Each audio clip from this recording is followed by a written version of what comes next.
This question asks us if this pair of molecules would we expect to have different physical properties, what is the relationship between these molecules, and to assign the RNS stereocenter to confirm our guess.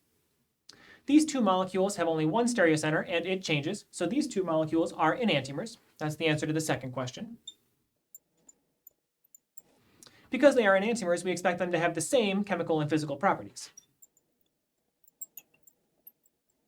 at least in an achiral environment. I guess we should add that caveat. They have the same physical and chemical properties in an achiral environment. Now we need to assign the RNS stereocenter labels to confirm our guess. We'll do that by assigning priority rules. The nitrogen is priority 1. The benzene ring will be priority 2.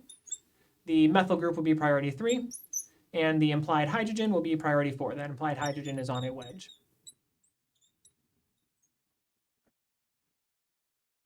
To do that, I'll need to flip this molecule so the highest priority or the lowest priority group is on a dash. Let me draw that molecule here. Just going to flip this molecule over like a pancake.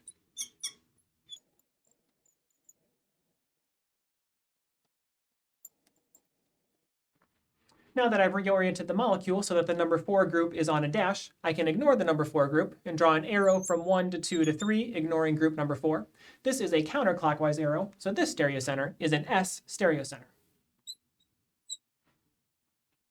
I can do the same to the other molecule to determine its RNS configuration.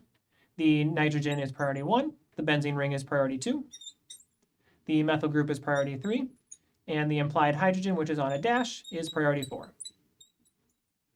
The hydrogen is already on, the lowest priority group is already on a dash, so ignoring priority number 4, I can draw an arrow from 1 to 2 to 3, ignoring group number 4. This is a clockwise arrow, so that means that this stereocenter is an R stereocenter. These two have opposite configurations. There's only one stereocenter and it is opposite configuration. That confirms that these molecules, in fact, are enantiomers.